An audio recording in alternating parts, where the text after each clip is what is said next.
आज हम स्टडी करने जा रहे हैं कंस्ट्रक्शन ऑफ डीसी मशीन। दूसरा चैप्टर है आपका डीसी मशीन। इसके पहले चैप्टर का जितने भी पॉइंट्स थे उसको सब मैंने डिस्कस कर लिया है। आज में हम डिस्कस करेंगे दूसरा चैप्टर का। आपका नाम है चैप्टर 2। इसका नाम है क्या? DC machine.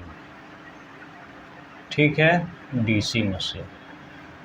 तो हम डीसी मशीन पे चर्चा करेंगे कि डीसी मशीन होता क्या है और इसका कंस्ट्रक्शन हम देखेंगे। इसका कंस्ट्रक्शन क्या है, आपका कंस्ट्रक्शन इसके आपके सामने रिप्रेजेंट है। फिगर जो है बहुत अच्छा तो नहीं है, लेकिन जो आपको समझना है वो चीज़ें यहाँ आपको समझ में आ जाएंगी। इट्स माय गारंटी, कोई दिक्कत की बात नहीं है। तो आप जानते हैं कि कोई भी मशीन हो तो उसका एक भाग स्टेटर होता है, एक भाग रोटर होता है। स्टेटर पे भी मैग्नेटिक बाइंडिंग होती है जिसको फील्ड बाइंडिंग कहते हैं। रोटर पे जो बाइंडिंग होती है उसको आर्मेचर बाइंडिंग कहते हैं। तो यहाँ पे ये सारी पॉइंट्स आपको दिख रहा है। आपका सबसे बाहरी आवरण जो दिख रहा है वो स्टेटर है और इसी को हम योक भी कहते हैं। क्या कहते हैं? योक। स्टेटर के अंतर्गत तो सब आ गया, ये पूरा सब स्टेटर के अंतर्गत आ गया। और ये आपका रोटर वाला भाग है। रोटर में ये जो आपका सबसे ऊपर दिख रहा है ये आपका आर्मेचर है। क्या है? आर्मेचर है। और ये आपकी जो दिख रही है ना, ये है आपकी फील्ड वाइंडिंग। क्या है बेटा? ये है फील्ड वाइंडिंग। ठीक है। और आर्मेचर में ये जो डॉटेड करके दिखाया गया है ये आपका आर्मेचर बाइंडिंग है। क्या है? ये आर्मेचर बाइंडिंग। ठीक है, इन सब के बारे में हम डिस्कस करेंगे। ये आर्मेचर बाइंडिंग है। यहाँ पे इस तरह का जो दिख रहा है ना, ये इसको हम बोलते हैं पोल शू। ये पोल का जूता है। ठीक है। और ये जो आपको दिख रहा है इसको हम बोलते हैं पोल कोर। क्या बोलते हैं? पोल कोर। ठीक, ये सारी चीज़ें हो गई। और यहाँ आपको दिख रहा है ये जो चीज़ आपको दिख रहा है इसको हम बोलते हैं कम्यूटेटर। कम्यूटेटर। और यहाँ पे जो छोटा सा भाग आपको दिख रहा है ना इसको हम बोलते हैं बेटा कार्बन ब्रश। क्या बोलते हैं इसको? Carbon brush. ये है आपकी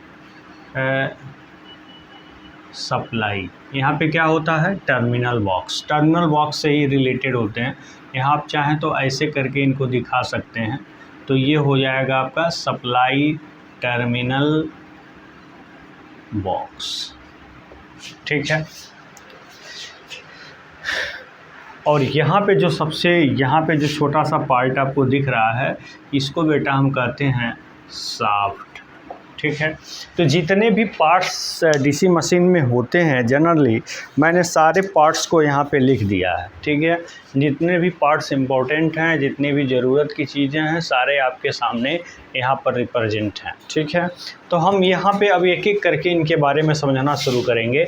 ये जो सबसे बाहर आपको दिख रहा है ना मशीन का, इसको हम बोलते हैं योक। क्या कहते हैं इसको? योक कहते हैं। स्टेटर के अंतर्गत तो ये सब आ गया, रोटर के अंतर्गत ये पूरा आ गया, तो इसको लिखने की कोई ज़रूरत नहीं है। ठीक है। तो योक जो होता है बेटा, ये छोटे मशीनों के लिए योक जो होता है ये फॉर स्मॉल मशीन। ठीक है। योक जो होता है वो कास्ट आयरन का बना होता है। ये स्मॉल मशीन के लिए, स्मॉल डीसी मशीन के लिए कास्ट आयरन का बना होता है। बट अगर मेजर बड़ी डीसी मशीन है तो उसके लिए ये कास्ट स्टील का बना होता है। किसका? कास्ट स्टील या रोल्ड स्टील का बना होता है। किसका? रोल्ड स्टील का बना होता है। ठीक है। बहुत इंपॉर्टेंट पॉइंट हमने बताया। छोटी मशीन के लिए किसका बना होता है? हमेशा कास्ट आयरन का बना होता है। बड़ी मशीन के लिए ये किसका बना होता है? कास्ट स्टील या रोल्ड स्टील का बना होता है। बेलित इस्पात के चादरों से ये आपका जो बाहरी आवरण दिख रहा है ये आपका बना होता है। ठीक है। इसका काम क्या होता है? ये मैग्नेटिक फ्लक्स, जो आपका मैग्नेटिक फ्लक्स है इसके जितने भी इंटरनल पार्ट है वो सारे इंटरनल पार्ट को ये क्या करता है? प्रोटेक्शन प्रोवाइड करता है। धूप से, नमी से, पानी से, धूल धक्कड़ से, इन सारी चीज़ों से प्रोटेक्शन प्रोवाइड करता है। और प्लस ये जो होता है ना ये मैग्नेटिक फ्लक्स को भी कैरी करने का काम करता है।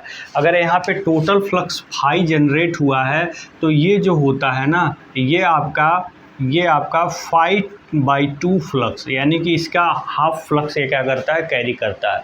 ये बहुत इंपॉर्टेंट पॉइंट है, इसको नोट डाउन करिएगा। टोटल फ्लक्स का हाफ फ्लक्स ये क्या करता है, कैरी करता है। फ्लक्स को कैरी करने का भी काम ये करता है। इंटरनल पार्ट को तो प्रोटेक्शन देता ही है, प्लस ये फ्लक्स को कैरी करने का भी काम करता है। ये हाफ फ्लक्स को क्या करता है, कैरी करता है। ठीक है। अब यहाँ नट बोल्ट से यहाँ मैग्नेटिक पोल कोर लगे हैं।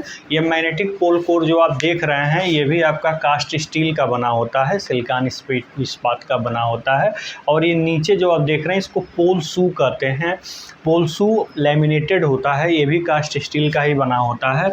क्यों इसको हम इस तरह से पोल शू लगाने की ज़रूरत क्या होती है?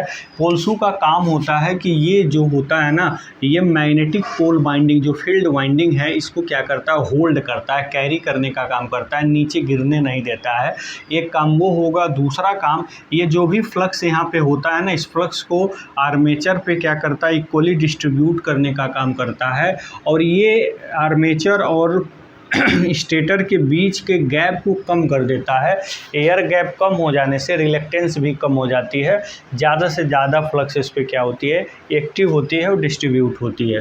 तो इसके आपके नंबर्स ऑफ वर्क फाइंड हो गए। ये बना किसका होता है, कास्ट स्टील का। करता क्या है, आर्मेचर फील्ड वाइंडिंग को होल्ड करता है और प्लस फ्लक्स को इस पर इक्वली डिस्ट्रीब्यूट करता है। और फिर फ्लक्स के लिए लो रिलक्टेंस पाथ प्रोवाइड करता है। ये क्या करता है, गैप कम कर देता है। एयर कम हो जाती है, जिससे फ्लक्स में को इस्टेब्लिश करने के लिए एयर जो रिलक्टेंस प्रोवाइड करती है वह रिलक्टेंस ये कम हो जाता है। रिलक्टेंस का मतलब होता है फ्लक्स जब इस्टेब्लिश होती है तो उसके इस्टेब्लिशमेंट में जो अपोज होता है, जो विरोध होता है, फ्लक्स के स्थापन में जो विरोध होता है उसी को रिलक्टेंस कहते हैं। तो एयर अपोज करती है, उस एयर गैप को कम कर देता है, जिससे होता क्या है कि रिलक्टेंस क्या हो जाती है, कम हो जाती है। तो ये इसका काम हो गया। ठीक है। अब ये मैग्नेटिक पोल पे आप बाइंडिंग देख रहे हैं, इसको मैग्नेटिक फील्ड बाइंडिंग कहते हैं। जब करंट इसमें फ्लो होता है तो फ्लक्स इससे क्या होते हैं, जनरेट होते हैं। इसको अभी हम समझेंगे कैसे एन हुआ, कैसे यस हुआ, इस चीज़ों को हम अभी समझेंगे ध्यान से। ये बातें आपके सामने क्लियर हो गई। फिर अब रोटर पे आते हैं। चलिए यही समझ लेते हैं कि ये जो बाइंडिंग है ये कैसे, यहाँ पे यस लिख दिया, फिर यहाँ पे एन लिख दिया, फिर यहाँ पे यस लिख दिया, फिर यहाँ पे एन लिख दिया। आखिर ये जो बातें हमने लिखी ये कैसे लिखी, किस प्रकार से लिखी, इन बातों को हम पहले थोड़ा सा ध्यान से समझने की कोशिश करते हैं दोस्तों। तो यहाँ पे देखिए होता क्या है, एक चीज़ आप समझ सकते हैं। यहाँ पे होता क्या है कि देखिए यहाँ से सप्लाई यहाँ पे आई, ऐसे करंट का डायरेक्शन है, तो इसमें आप अपने उंगलियों को करंट के डायरेक्शन में कर्ल करेंगे तो फ्लक्स कहाँ जा रहा है, अंदर जा रहा है, यानी कि टर्मिनल यस बन गया। ठीक है। फ्लक्स हमेशा क्या होती है, यस टर्मिनल से इनवर्ड होती है। हमेशा फ्लक्स अगर ये एन है, यस है, तो यहाँ से निकल के यहाँ, तो फ्लक्स यस में इनवर्ड होती है और ये एन से आउटवर्ड होती है। तो फ्लक्स यहाँ निकल ली अगर तो एन बन जाएगा, अगर अंदर गई तो पोलैरिटी यस बन जाएगा। तो यहाँ फ्लक्स अंदर जा रही है तो यस बन गया। अब ये करेंट तार के द्वारा इसको भी कनेक्ट कर दिया, इसमें हम अपने उंगलियों को करंट के डायरेक्शन में रख रहे हैं तो फ्लक्स बाहर की ओर, यानी कि थंब जो फ्लक्स के डायरेक्शन को रिप्रेजेंट कर रहा है, यहाँ से फ्लक्स आउटवर्ड हो रहा है। इसका मतलब ये एन बन गया। यहाँ हमने करंट के डायरेक्शन को इस प्रकार से रखा कि यहाँ भी हम करंट के डायरेक्शन में उंगलियों को रख रहे हैं तो फ्लक्स यहाँ भी इनवर्ड हो रहा है, तो ये भी आपका यस टर्मिनल होगा। यहाँ पर हम जब गए तो यहाँ पे हम देख रहे हैं कि यहाँ पर भी फ्लक्स बाहर निकल रहा है, तो टर्मिनल एन बन गया। यानी कि करंट के डायरेक्शन से ही हम पोलैरिटी का क्या करते हैं, हम फॉर्मेशन करते हैं। करंट के डायरेक्शन से ही पोल बनते हैं, सीधी सी बात है। और ये दोनों एक साथ आपस में कनेक्टेड हैं, ये दोनों एक साथ आपस में क्या है, कनेक्टेड हैं। इस प्रकार से पोल्स आपके बने हैं, सब इंटरनली कनेक्टेड हैं, कोई सेपरेट नहीं है, अलग नहीं है। ठीक है। ये चीज़ें तो क्लियर हो गई।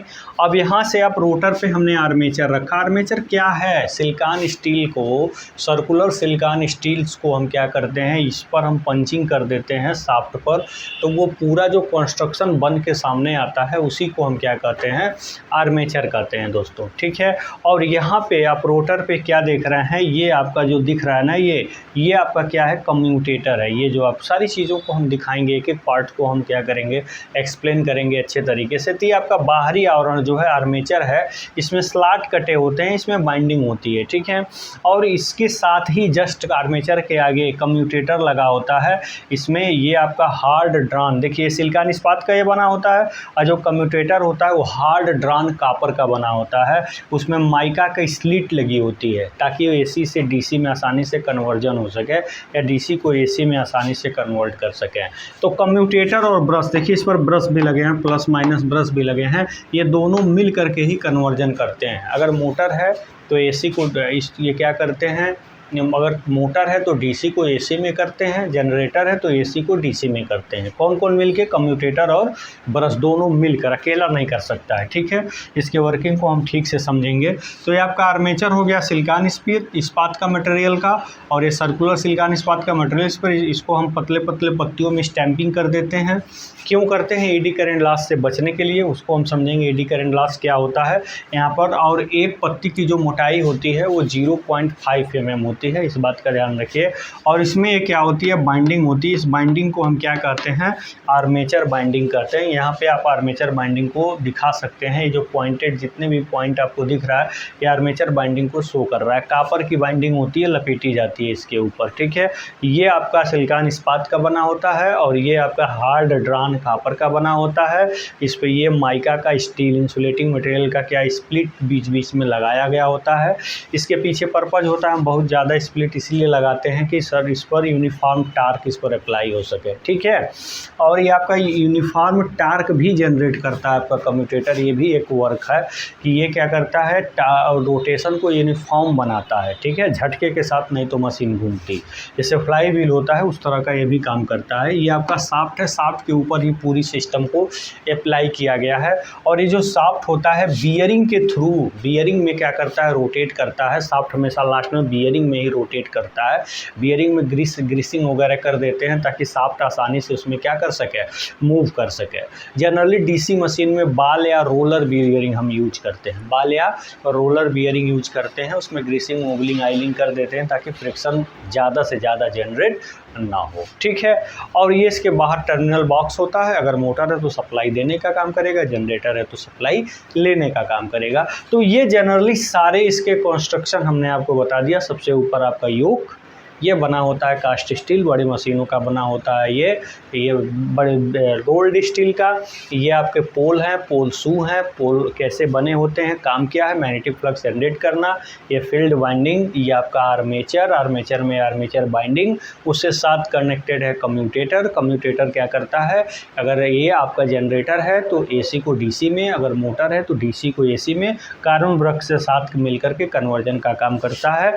और यहाँ पे बियरिंग लगी होती है, शाफ्ट जो है उसी बियरिंग में क्या करता है, रोटेट करता है। ये टर्मिनल बॉक्स है, इससे सप्लाई लेने या देने का काम करते हैं। ये सारी बातें तो आपकी क्लियर हो गई। अब यही मशीन कैसे मोटर का काम कर रहा है, कैसे जनरेटर का काम कर रहा है, इस बात को हम समझते हैं। मान लीजिए थोड़े समय के लिए ये जनरेटर का काम कर रहा है, तो जनरेटर में हम क्या करेंगे, इस शाफ्ट को हम प्राइम मूवर से घुमाएंगे। जब ये शाफ्ट प्राइम मूवर से घुमाएंगे, जब ये रोटेट करेगी बाइंडिंग्स, तो होगा क्या, ये आपके मैग्नेटिक पोल हैं, ये आपके मैग्नेटिक मटेरियल्स हैं। विदाउट सप्लाई ये थोड़ा बहुत फ्लक्स अपने अंदर से क्या करेंगे, निकालेंगे, जिसको रेजिडुअल मैग्नेटिज्म कहते हैं, उससे शुमकत्व इसमें थोड़ा बहुत होता है। बिना सप्लाई के भी थोड़ा बहुत फ्लक्स से रिलीज करेंगे। तो जब हम इसको घुमाएंगे तो आर्मेचर उस थोड़े से फ्लक्स को क्या करेगा, कट करेगा, लिंक करेगा। तो इस आर्मेचर बाइंडिंग में ईएमएफ क्या हो जाएगी, इंड्यूस्ड हो जाएगी।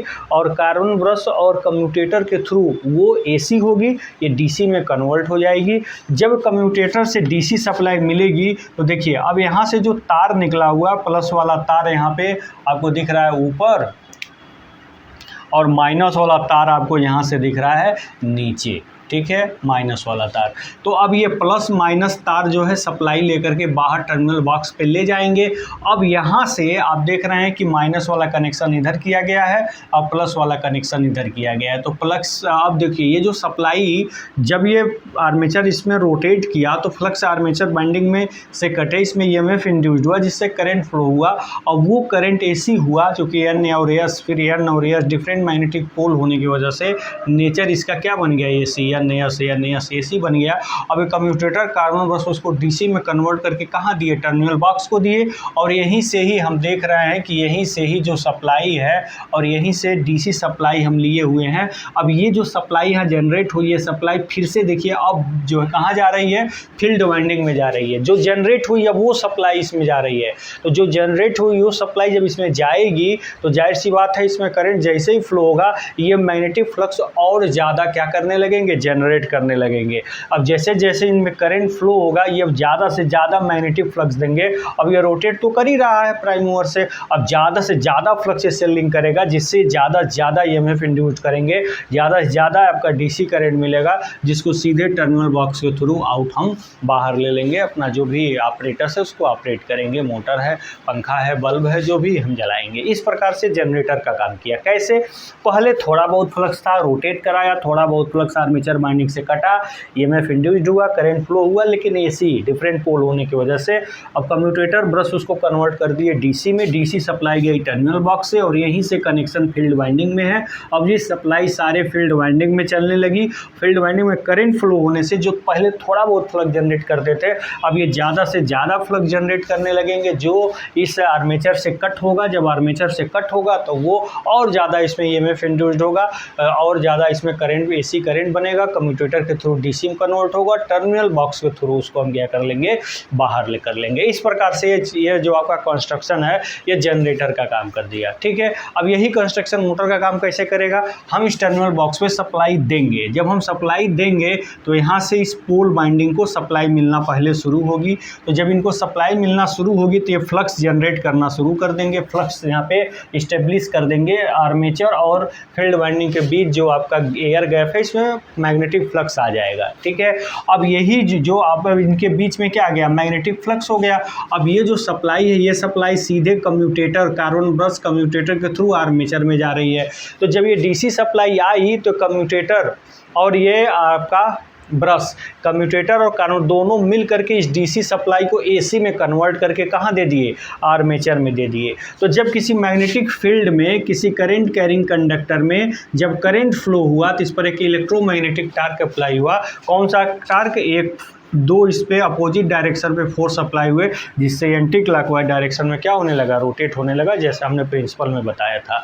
तो मोटर के सेंस में पहले फ्लक्स जनरेट किए और फिर वो सप्लाई कम्यूटेटर कार्बन ब्रश के थ्रू AC में कन्वर्ट होकर आर्मेचर में गई। आर्मेचर में जैसे ही करंट फ्लो इस पर अपोजिट डायरेक्शन में टार्क अप्लाई हुआ, जिससे ये क्या होने लगा, रोटेट होने लगा। इस प्रकार बेटा ये आपका जो कंस्ट्रक्शन है ये मोटर और जनरेटर दोनों को एक्सप्लेन करता है। और इसमें जितने भी हमने पार्ट्स बताएं सबका आपका काम है सारे पार्ट्स को लिखिए और इनके बारे में 2-2 लाइन आप लिखते चले जाइए, कैसे बने और उनका काम क्या है, बस इससे ज़्यादा नहीं लिखना है। यही आपका क्या कहलाता है, DC मशीन का कंस्ट्रक्शन। ठीक है, कैसे बने और काम क्या है, बस इतना है और कुछ नहीं है। ठीक है, तो आज के वीडियो लेक्चर में हम DC मशीन के कंस्ट्रक्शन में इतना ही रहने देते हैं। अगले वीडियो लेक्चर में हम बहुत सारी चीज़ों को लेकर आएंगे, बहुत अच्छे से एक्सप्लेन करेंगे। दोस्तों कैसा लगा आप जरूर अपने विचार बताइएगा, कमेंट बॉक्स में लिखिएगा। धन्यवाद।